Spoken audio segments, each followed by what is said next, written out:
Hello everyone, ito naman po si Jane Varona vlog para i-share sa inyo ang aking puso ng saging na ukoy. Ayan mga ating ingredients guys, isang itlog, yung puso ng saging, sibuyas, bawang, dried shrimp na pinabad ko na, isang itlog, yung sibuyas na leeks, asin, syempre ang chicken powder at corn powder. Ayan guys, tara na, himayin natin ang puso ng saging. Bali guys, tanggalin lang natin yung parang palito niya, yun lang. Tanggalin kasi matigas yun guys, hindi pwede makain yun. At yan guys, tanggalin natin, isa-isahin natin tanggalin. So, ayan nga guys, enjoy watching at panoorin nyo mabuti kung paano iluto ito. Napakasarap po guys, pwedeng pang ulam, pwedeng pang merienda. At syempre dahil malambot ng balat ng ang puso natin, iganyan na lang po, himayin lang natin. And syempre, iboboil po natin ito ng ilang minuto para matanggal yung pakla niya bago natin iluto na ukoy. So, yan guys. Shoutout muna natin ang ating mga viewers dyan. Thank you so much guys. At habang binoboil natin, islicein na natin ang ating mga sangkap na yun, leeks, sibuyas, at syempre ang ating bawang. So, ganyan lang ang paghimay-himay natin sa mga kailanganin natin. Parehas din sa sibuyas. So, ito na nga guys, at pwede na siyang hugasan konti kasi mainit siya bago natin pigain.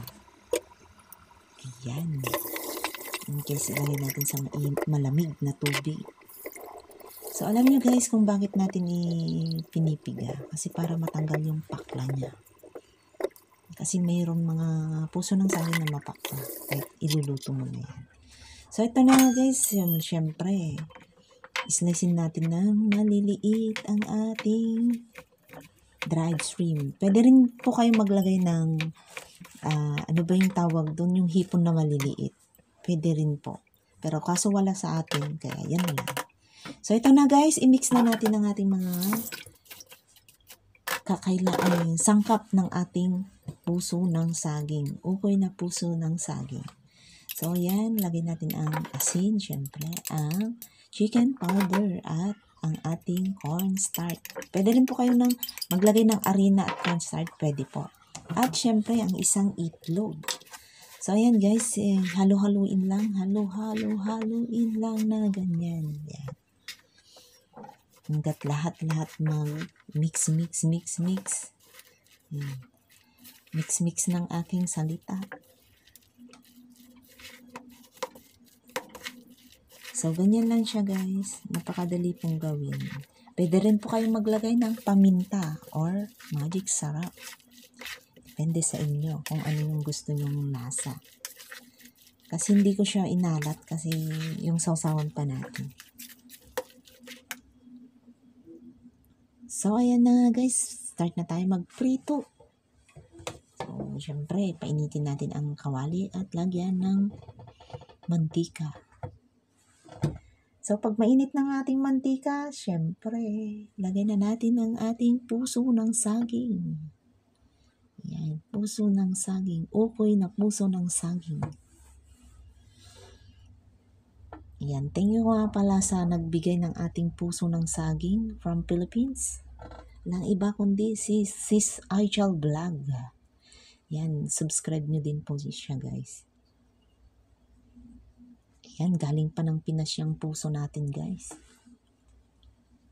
Dito kasi mahal, wala pa akong nakita na nagtitinda. Meron siguro sa Central kaso malayo at mahal na. Ayan, thank you so much Sis Aichel sa puso. Hindi mo na natikman ito. Kasi talagang takam na ako kaya niluto ko na.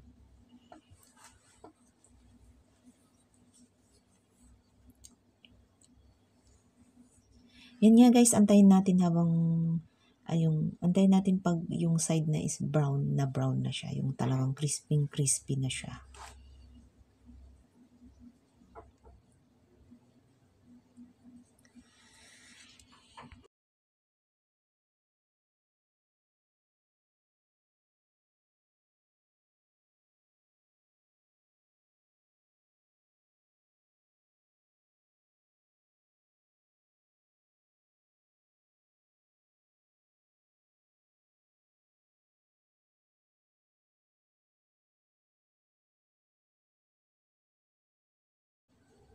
At ito na nga guys, pwede na ahuin. Ayan.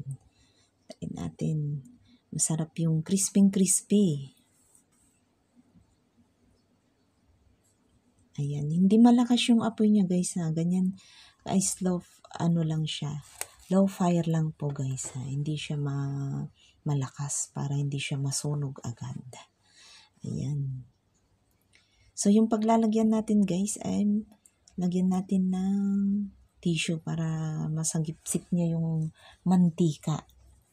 Para hindi siya agad lalambot.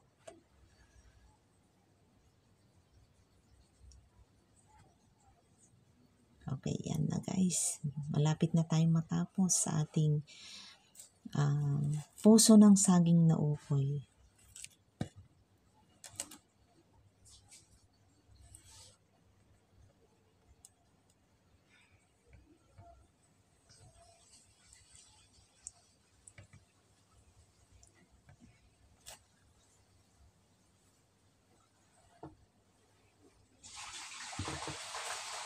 So, maingay sa aking paligid.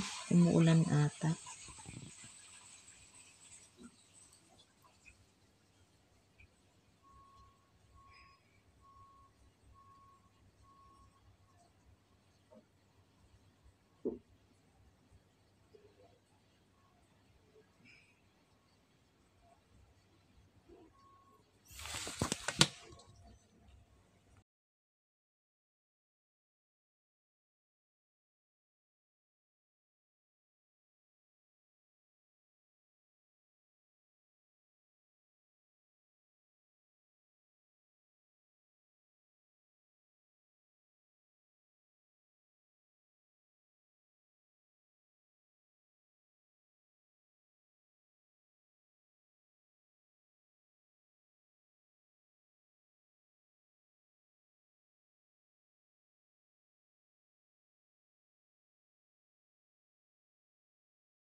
At ito na nga guys, malapit na siyang maluto. At ito guys, nakagawa tayo ng 6 na piraso. Ayan. At syempre ang ating sausawan na suka. Ayan. Lagyan natin ng sibuyas guys para mas masarap. Ayan guys, slicein lang natin yung maliliit. Ito yung sobra natin kanina. Ayan, damihan natin ng sibuyas kasi masarap yung may maraming sibuyas.